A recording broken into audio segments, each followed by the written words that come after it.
Baik, assalamualaikum warahmatullahi wabarakatuh. Waalaikumsalam warahmatullahi wabarakatuh. Selamat pagi. Pagi. Kita dari kelompok 2 ingin mempresentasikan mengenai motivasi belajar. Sebelumnya perkenalkan, nama saya Kepala Sentra. Ini ya, data kelompok kami.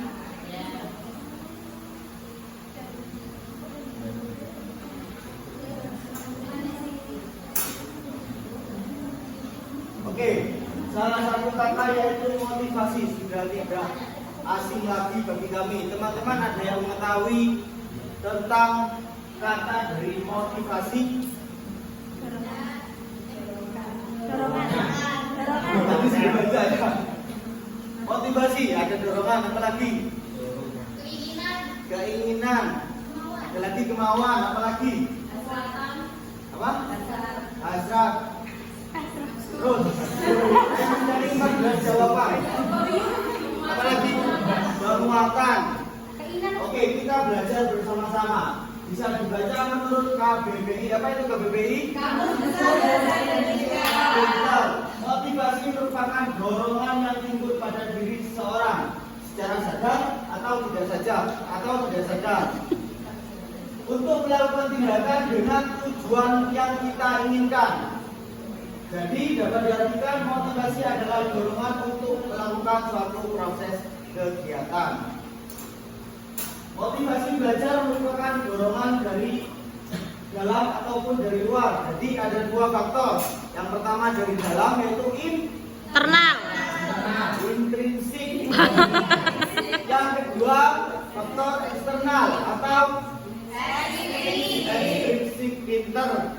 Kita lanjut ya. Nah, kita bahas mengenai dua tadi. Jangan saya saja, ini teman saya akan membahas mengenai dua faktor tadi. Silakan.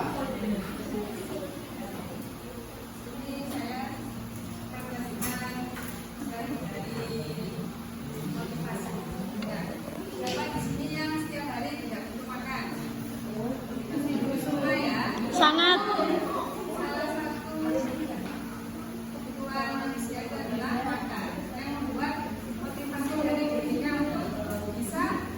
Makan. Kerjaannya, misalkan saya butuh makan, berarti saya harus mencari Makan. pekerjaan untuk mencari uang dan makan. Ya. Nah, teori motivasi belajar. Ini teori motivasi belajar ada dua. Ya. Ini yang ditukarkan oleh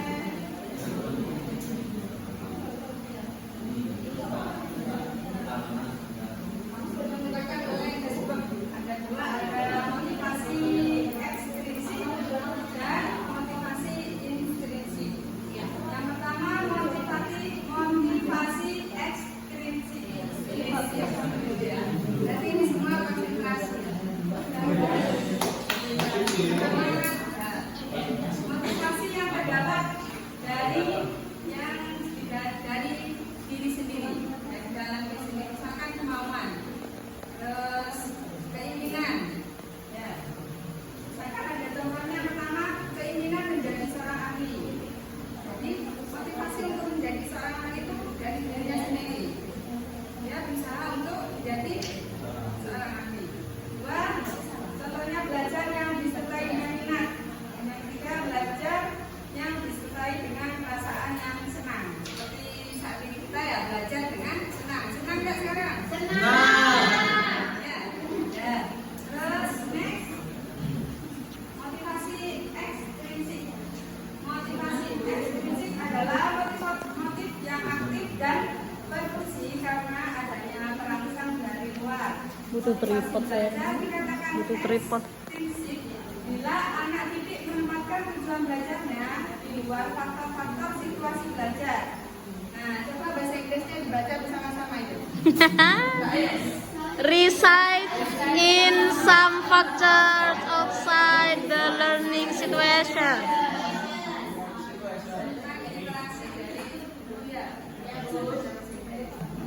Belajar karena hendak mencapai tujuan yang terletak dari luar hal yang belajarnya.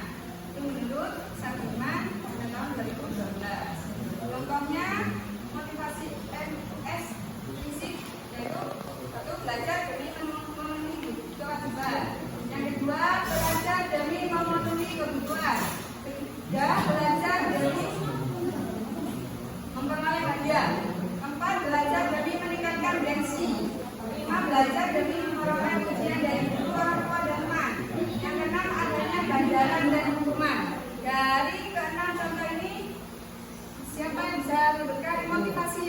dari Anda sekalian? Hadiah. Ya, buat saya coba hadiah. Hadiahnya berupa tepuk tangan ya. Oke, teman yang lain bisa menggunakan materi ini. Baik, selanjutnya adalah prinsip motivasi belajar. Sebenarnya prinsip itu sendiri artinya apa? Ada yang tahu? Prinsip secara umum. Prinsip, ada yang tahu? Prinsip apa? Pakem, betul. Terus apa lagi? Patokan. Pegangan. Pegangan apa lagi? Panutan ya, panutan. Panutan utama. Acuan. Ya, acuan. Bisa. Sudah ya? Ya. Nah, motivasi mempunyai peranan penting dalam strategi belajar ya. Terus tidak ada seorang pun yang belajar tanpa motivasi. Jadi kita belajar juga motivasi ya, motivasi dalam diri. Terus agar peran motivasi lebih optimal, maka prinsip-prinsip motivasi dalam belajar tidak hanya sekedar diketahui, tetapi harus diterapkan dalam aktivitas belajar mengajar. Ada beberapa prinsip motivasi dalam belajar. Next. Motivasi sebagai dasar penggerak yang mendorong aktivitas belajar. Jadi, motivasi itu adalah untuk penggerak kita belajar. Kemudian yang kedua, motivasi intrinsik lebih utama dalam motivasi ekstrinsik dalam belajar. Kenapa? Karena intrinsik itu muncul dalam diri kita sendiri.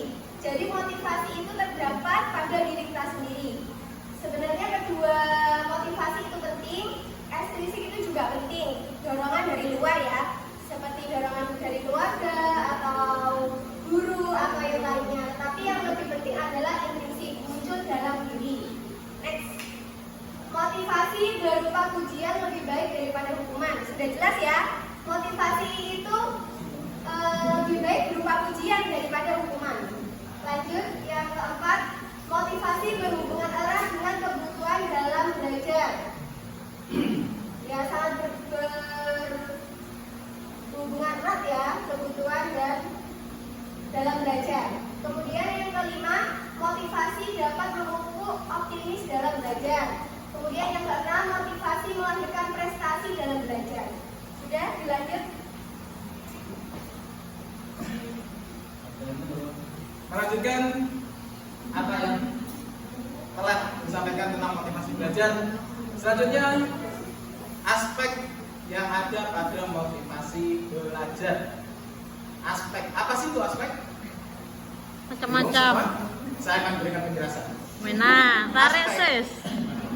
Aspek adalah faktor yang dapat diukur dengan suatu nilai ruangan ini. Aspek keindahannya bisa kita nilai mungkin kurang indah. Terus ruangan ini, aspek kecahayaannya Cukup. kurang terang. Cukup sih, Kemudian, aku bersyukur. aspek lain seperti sarana pendukung kurang lengkap. Seperti itulah yang dimaksud dengan aspek. Nah, pada motivasi belajar juga ada aspeknya. Apa saja? Yang pertama, menimbulkan kegiatan belajar. Jadi ketika kita memberikan motivasi, harus ada yang timbul. Bingung? Bingung, Pak. Penjelasannya saya berikan dengan contoh. Seperti motivasi memberikan baju sekolah. Memberikan baju sekolah kepada anak PAUD, bukan anak PG PAUD ya. Anak PAUD atau anak TK. Itu diharapkan motivasi yang timbul adalah kegiatan ingin melanjutkan kegiatan belajar. Sampai di sini mengerti? Kemudian motivasi belajar, aspek yang kedua, menjamin kelangsungan belajar. Seperti tadi yang sampaikan, motivasi belajar berupa ujian, berupa hadiah, berupa punishment yang berupa award kepada siswa. Ini award penghargaan kan? Nah, Reward adalah pemberian award penghargaan, lebih pasal lebih tinggi reward. Ya. Menjamin kelangsungan belajar. Jadi ketika kita memberikan reward kepada siswa, diharapkan motivasi itu siswa tetap mau untuk belajar. Tidak ketika pertengahan belajar, gimana malas, berhenti sekolah, atau sekolahnya sempit, pindah sekolahan, atau mungkin alasan lain. Sehingga motivasi belajar perlu adanya aspek yang dapat menimbulkan siswa tetap mau untuk belajar. Itu aspek yang kedua. Aspek yang ketiga adalah mengarahkan kegiatan belajar. Motivasi yang diberikan diharapkan dapat mengarahkan siswa untuk mencapai tujuannya. Seperti siswa sekolah selama 6 tahun di SD, tujuannya apa? Untuk lulus bisa melanjutkan ke SMP. Supaya mendukung tujuan itu perlu adanya motivasi. Motivasi apa? Ada contoh kan? Motivasi apa? Untuk mencapai tujuan tadi.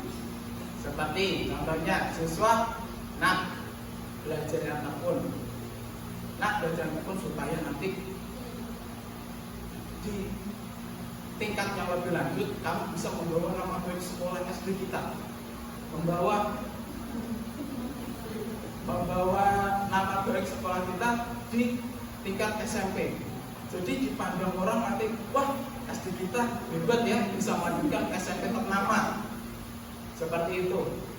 Itulah motivasi yang diberikan guru sudah mencakup aspek yakni mengarahkan kegiatan belajar supaya siswa mau supaya siswa mencapai tujuan dari belajarnya tersebut. Seperti itu tentang aspek-aspek motivasi belajar. Berikutnya akan disampaikan oleh kawan yang lain. Silakan.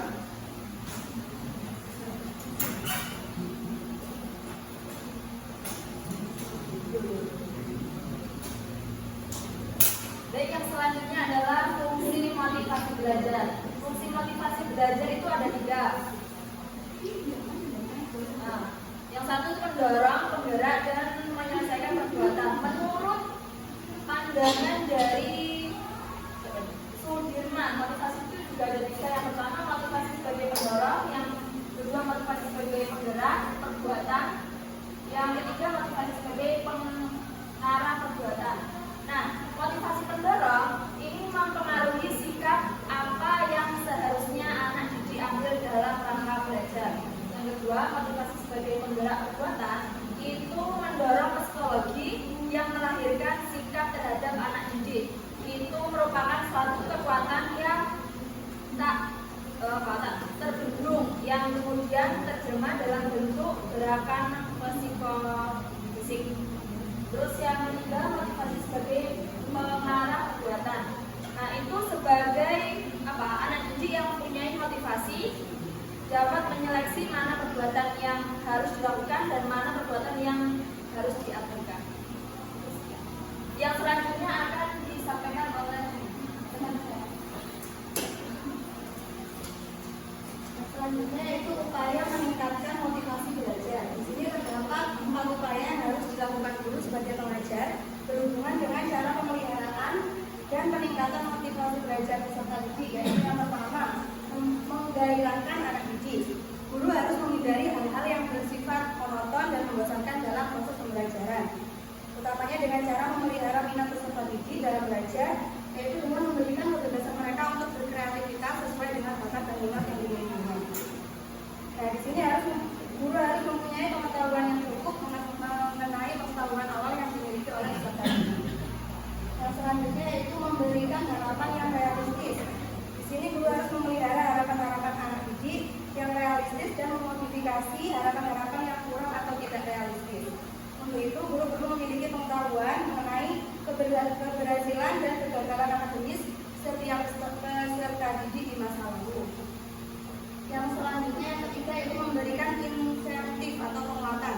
Bila anak didik mengalami keberhasilan, guru diharapkan bisa memberikan penguatan berupa ujian, hadiah, angka yang baik, dan lain sebagainya. Sehingga anak menjadi terdorong untuk melakukan usaha lebih lanjut guna mencapai tujuan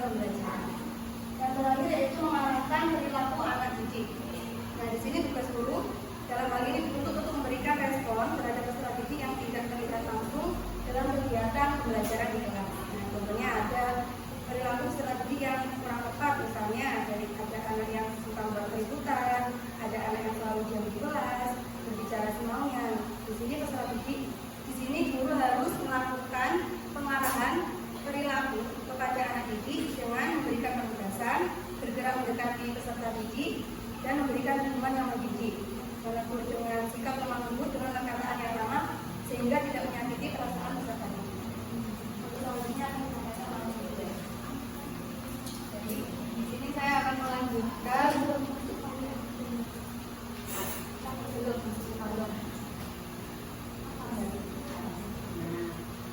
dari keempat upaya itu ada beberapa ahli menyampaikan seperti Gage dan Berliner menyarankan sejumlah cara meningkatkan motivasi anak tanpa harus melakukan reorganisasi kelas secara besar-besaran, antara lain seperti memberikan ujian verbal, penggunaan tes atau nilai secara bijaksana, membangkitkan rasa ingin tahu dan hasrat eksploitasi, melakukan hal yang luar biasa, merangsang hasrat anak didik, memanfaatkan apresiasi anak didik, menerapkan konsep-konsep atau prinsip-prinsip dalam konteks yang unik dan luar biasa, meminta anak didik untuk mempergunakan hal-hal yang sudah dipelajari sebelumnya, menggunakan stimulasi dan permainan, memperkecil daya tarik sistem motivasi dan bertekanan, memperkecil konsekuensi yang tidak menyenangkan. Terima kasih. Oke, yang terakhir adalah faktor-faktor yang mempengaruhi motivasi belajar. Di sini yang pertama adalah guru. Jadi, guru berperan dalam mempengaruhi motivasi belajar siswa. Guru harus bisa menyesuaikan efektivitas suatu metode pengajaran pada suatu materi tertentu. Pada suatu materi tertentu itu, guru harus menggunakan metode pengajar yang sesuai dengan materi yang akan disampaikan. Oleh karena sebab itu berpengaruh terhadap salah satu tujuan dari pembelajaran itu sendiri. Yang kedua adalah orang tua dan keluarga. Ini faktor lingkungannya sangat penting ya, karena tidak hanya guru, orang tua dan keluarga di rumah juga berperan dalam mendorong, membimbing dan mengarahkan anak untuk belajar. Yang terakhir, bukan yang terakhir, yang C, masyarakat dan lingkungan. Lingkungan ini sangat berpengaruh terhadap motivasi belajar. Pengaruh dari termasuk permainan adalah pengaruh motivasi yang paling besar. Karena seorang anak akan rajin melakukan kegiatan belajar secara rutin apabila terpengaruh dan terdorong oleh anak lain. Yang lain ada cita-cita, karena keinginan menjadi sesuatu seorang anak, maka motivasi belajar yang ditimbulkan akan besar juga. Contoh saat anak bercita-cita menjadi seorang dokter, maka dia akan belajar lebih keras dan lebih giat daripada anak-anak yang lain. Lalu ada kemampuan siswa. Jadi kemampuan akan memperkuat motivasi siswa untuk melaksanakan tugas-tugasnya. Misal saat anak tersebut mampu mengerjakan suatu soal tertentu, maka si siswa tersebut akan termotivasi untuk belajar materi yang lain. Dan yang terakhir ada kondisi siswa. Kondisi siswa ini meliputi jasmani dan rohani yang sangat mempengaruhi motivasi belajar. Mungkin itu materi motivasi belajar dari kelompok kami. Dari teman-teman mungkin ada sanggahan atau pertanyaan, silakan. Atau tambahan, silakan Mbak. Saya kan dari HRC. Saya mau menyampaikan pendapat sekaligus bertanya ya. Jadi saya kan sudah mengajar di salah satu sekolah di swasta di kelas 2. Jadi di satu kelas itu terdiri dari 27 siswa. Semuanya itu pasti punya keberagaman, mulai dari kompetensi yang beda-beda, kemudian karakteristiknya juga beda-beda. Ketika tentang motivasi belajar ya, ketika yang lain yang menurut saya itu yang memungkinkan anak-anak itu juga progres, ada suatu siswa yang sampai sekarang itu dia masih stagnan di situ aja, dia nggak bisa lancar baca, dia mulutnya juga kembali belajar. Ketika saya lakukan pendekatan kemudian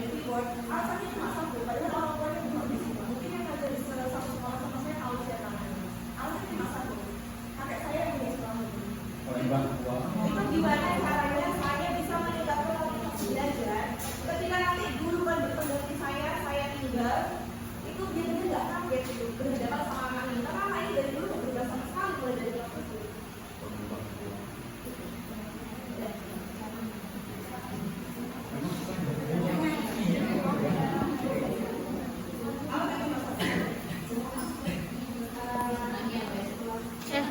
Besok yang punya tripod bawa ya. Kasihan, Re. Terima kasih atas pertanyaannya. Saya ini mencoba menjawab. Jadi itu kan kasusnya kan. Ayo nanya. Kasusnya itu siswa itu tidak mau karena kurang motivasi mungkin ya. Iya, mungkin dari orang tuanya. Jadi kita perlu faktor eksklusif juga. Jadi kita perlu saling saling melakukan pendekatan dengan orang tuanya juga. Kita bicara, misalnya anak ini di sekolah seperti ini, gitu ya. Sudah, tidak mau tahu. Sekolahnya bapak saya. Berarti orang tuanya harus dimotivasi. Jadi saya akan menambahkan peran guru itu harus kembali lagi bekerja sama dengan orang tua. Nah, di situ ketika kerjasama sudah tidak berjalan dengan baik, mungkin nanti bisa dikonsultasikan kepada lembaga yang memilikinya. Jadi perannya itu guru sudah Mediator lah. lagi penanganannya ya mungkin bisa dapat dikatakan ampuh atau sombong kan, atau meremehkan ya seperti itu. Mungkin dari orang tuanya juga sih bisa, karena komunikasi guru dan orang tua ini sudah tidak baik. Mungkin ya dari orang tua ini mempunyai kamu saya bayar jadi manut saya, mungkin seperti itu. Itu bisa menjadi PR buat kita semua, bisa mencari solusinya ketika kerjasama kita sudah tidak baik dengan orang tua. Mungkin ada pendapat dari teman-teman. Kalau seperti itu mungkin itu yang lebih ke kembali ke penanaman karakter ke anaknya dulu seperti itu. Atau di sana dia memang ada ini Pak, ada kelompok khusus. Jadi ada paketnya yang jarang saya kan belum paham dari dari kan kebetulan sama saya, tapi pelajaran yang lain ada punya sendiri. Terus saya masukan dari teman-teman saya yang lain itu bilang gini, ini misalkan untuk mengaji, dia itu nggak naik tingkat, ketika yang lain sudah naik tingkat, begitu nanti didapatkan, anak ini nggak bisa naik tingkat, memang nggak bisa kan, kita kan nggak bisa memaksakan kemampuan anak, orang tuanya datang ke sekolah memarahi satu guru yang nggak mau naik kan itu. Ada perlakuan khusus atau sikap kayak otoriter. Kalau aku yang punya yayasan, jadi anakku harus bagaimanapun nggak ada yang boleh memarahi, sedangkan kita kan sebagai pendidik juga gimana caranya kita untuk membuat anak menjadi bisa modelnya. Ya. Berarti mungkin kalau seperti itu bisa dibicarakan dengan kalau orang tuanya itu ngajar di situ sebagai kepala PK, berarti sebuah organisasi. Berarti mungkin bisa dikonsultasikan atau bisa berkoordinasi dengan benar kata Mas Putu tadi dengan pihak sekolah atau pihak kepala sekolahnya.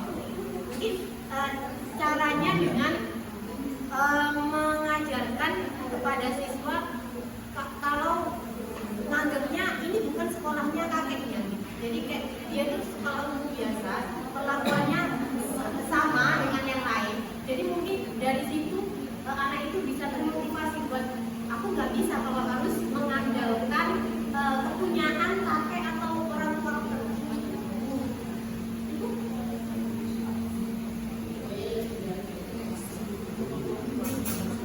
Mungkin seperti itu bisa dicoba nanti atau semoga menjadi lebih baik muridnya. Mungkin teman-teman yang lain ada tambahan atau pertanyaan? Izin Oh, ya. Ya. Ya, untuk menangani kasus dari Mbak Clarissa tadi ya, mungkin kita bisa menggunakan bahasa ibu ke anak itu. Kita menggunakan bahasa ibu, seolah-olah kita itu menjadi orang tua dia untuk merubah mindset anak itu, untuk merubah cara berpikir anak itu.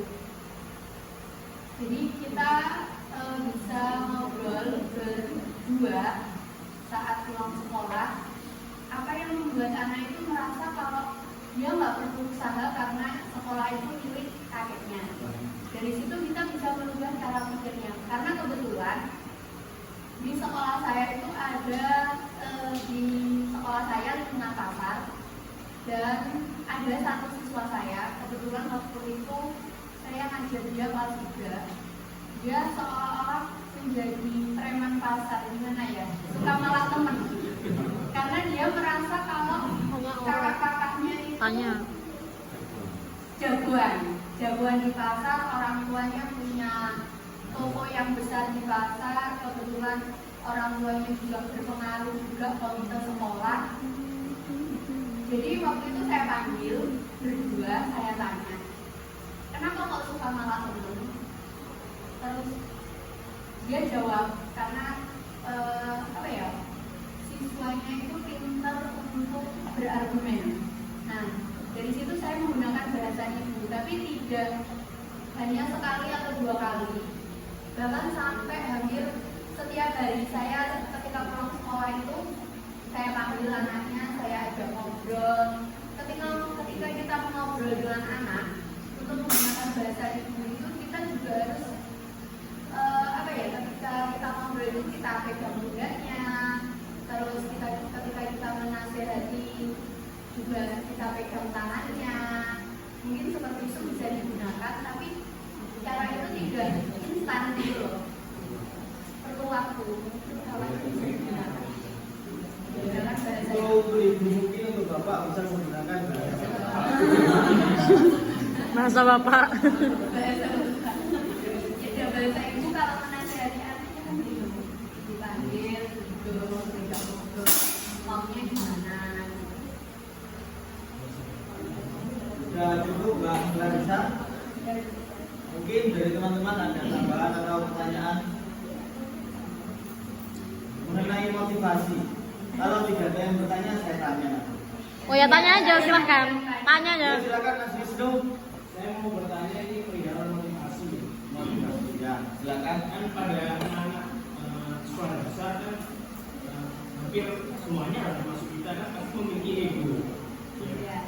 Nah, yang saya ingin tanyakan, apakah ego tersebut dapat dijadikan dasar kita sebagai guru untuk memotivasi siswa sebagai motivasi eksternal untuk studi? Terima kasih pertanyaannya.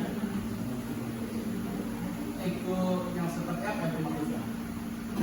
Misalnya ego kan biasanya kepentingannya sendiri kan. Ya. Nah, misalkan saya memiliki ego dalam mata pelajaran A ada media ini yang harus dibagi. Tapi saya ingin semua media itu saya yang terbaik buat semua media.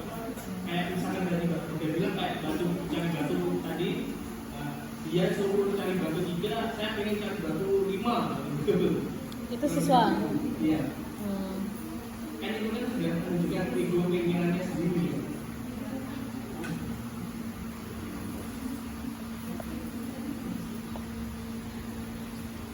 Kabar HP-nya apik Bentar kali. ya, Mas, saya carikan sumber dulu, tapi Semangat. Ayo mulai ndak makan. Ego untuk menjadi motivasi itu bisa digunakan, juga ada yang tidak bisa digunakan.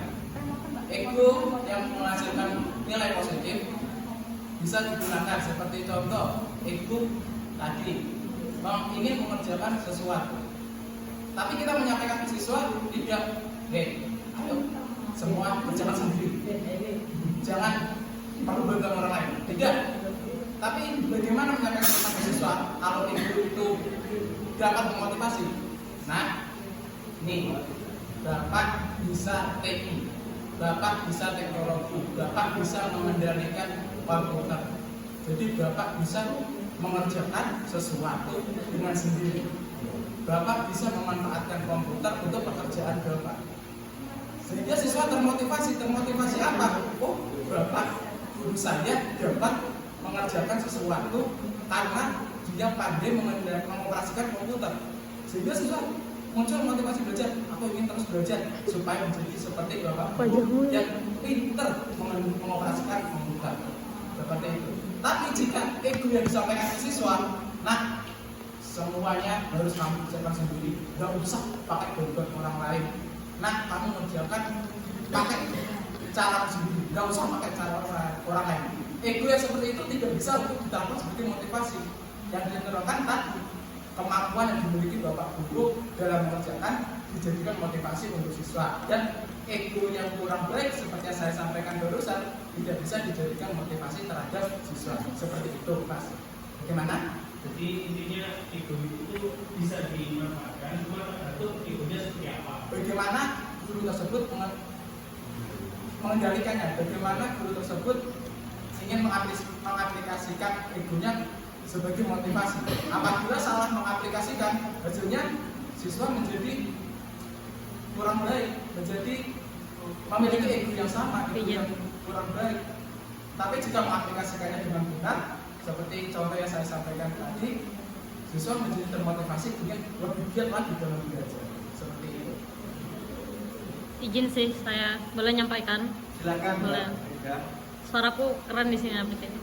Jadi kalau kasusnya seperti tadi ya, memang guru tuh punya peran yang penting lah. Mungkin misal dari instruksi dari guru itu nyari batu 3, ya dia nyarinya batu 5 gitu kan.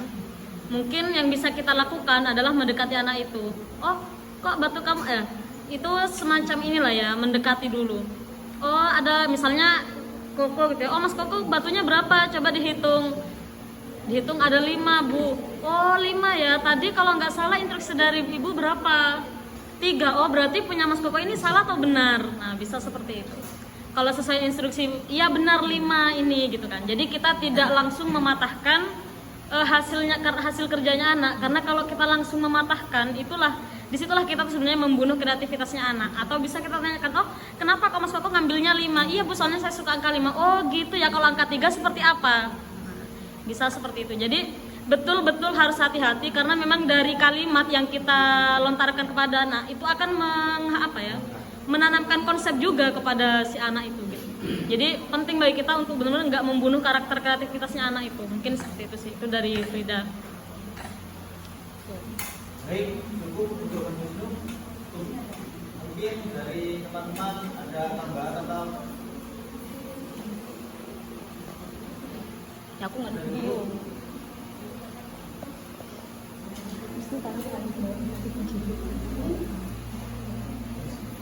Atau saya yang bertanya. Iya boleh, silakan. Ini banyak yang mau jawab. Ada yang mau ditanya? saya ingin mengetahui motivasi kalian menjadi seorang guru. Sudah tidak asing lagi, pertanyaan ini sudah ada di esai kemarin. Tapi mungkin bisa sharing-sharing motivasi kita. Saya minta 2 orang, 1 laki-laki dan 1 perempuan. Silakan yang ingin menyampaikan motivasinya. Untuk perempuan dulu, silakan ada 1, mungkin bisa saling berbagi motivasi. Enggak. Nah, ayo. Aku ya dikit ya. Enggak, ya. Terima kasih. Kalau dari penjelasannya teman-teman tadi, motivasi yang paling baik itu adalah sebenarnya motivasi yang ada dari diri sendiri kan. Yang datanya dari diri sendiri. Karena kalau motivasi itu dari luar, bisa jadi nanti kita akan kecewa atau ada hal, kalau itu tidak ada, bisa jadi motivasi kita juga hilang. Nah memang ada juga teori yang bilang itu memang motivasi yang paling baik itu motivasi dari dalam diri. Nah kebetulan kenapa saya kok pengen jadi guru, sebetulnya saya nggak pengen lah jadi guru itu. Karena jadi guru itu sangat bingung lah ya, tanggung jawabnya gede, kemudian ribet kan. Cuman dari pengalaman saya kemarin-kemarin yang sempat mengajar, kemudian saya merasa ilmu saya kurang lah ya. Karena ilmu saya merasa saya kurang banget, akhirnya saya ikut PPG biar saya belajar. Biar apa? Ketika saya menjadi seorang pendidik, saya benar-benar paham tugas seorang pendidik itu apa, dan saya bisa profesional gitu. Karena apa? Nggak main-main sebenarnya profesi kita. Kenapa? Karena kita yang akan secara nggak langsung tuh kita sebagai seorang pendidik, kita yang akan mengarahkan Indonesia ini akan kemana. Kenapa? Karena generasi-generasi kita itu kita yang membentuk gitu. Kalau generasi yang kita bentuk itu ternyata kurang lah ya karakternya, apa yang terjadi ya otomatis negara kita juga akan bengkok gitu. Kenapa? Karena pendidikan sebagai tombak, ujung tombaknya sebuah negara untuk maju atau enggak, seperti itu. Berarti intinya membentuk generasi yang lebih baik. Oh iya, misalnya bikin anak 5 gitu kan. Saya ada pertanyaan ini aku minta penilaian teman-teman ya. Oh enggak. Gini, jika ya kita membahas motivasi ya, motivasi apalagi pas untuk PPG ya, kita bahasnya itu PPG ini. Gimana ya? Kita lihatnya apabila kita mengikuti PPG-nya, kita motivasinya itu tertuju sama insentif. Nah, gitu. Contohnya. Contohnya. Apakah itu bisa disebut motivasi kita? Oh, untuk PPG kita atau motivasi insentif itu? Ya. Oh. Nah, misalkan kalau seperti itu apakah bisa disebut itu sebagai motivasi? Apa itu motivasi yang salah? Kayaknya Mas Vicky lagi menceritakan diri sendiri ya. Mungkin itu salah satu tujuan kita, mungkin ya, kemungkinan. Enggak sih, enggak salah. Kemungkinan. Enggak salah. Tidak semua. Dan beberapa itu mungkin. Aku ngomong ngopor enggak salah. Kita manusiawi mungkin membutuhkan salah satu insentif, tapi belajar dari dasar lagi. Selaku kita seorang guru ini, tujuan utama kita bukan itu. Intinya kita seperti kata Mbak Frida tadi, membuat atau memusuh atau mendidik para penerus bangsa. Untuk itu saya maklumi, kita manusia biasa, membutuhkan makan, minum, itu mungkin kita bisa memakluminya, bisa mengerti.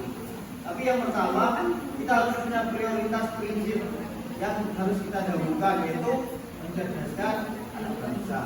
Seperti itu, Mas. Ya, izin sih. Ya. Sebenarnya substansi kita ikut PPG itu bukan untuk dapat intensif, tapi belajar. Soalnya tak lihat ya, dari LMS atau materi-materi yang dikerahkan oleh pemerintah itu sebenarnya sedang mengembalikan fitrahnya pendidikan Indonesia. Makanya kita ada PPG beasiswa ini biar kita itu sebenarnya mereka tuh lagi ngumpulin orang-orang yang mereka tuh paham sebenarnya pendidikan Indonesia tuh mau dibawa seperti ini loh gitu.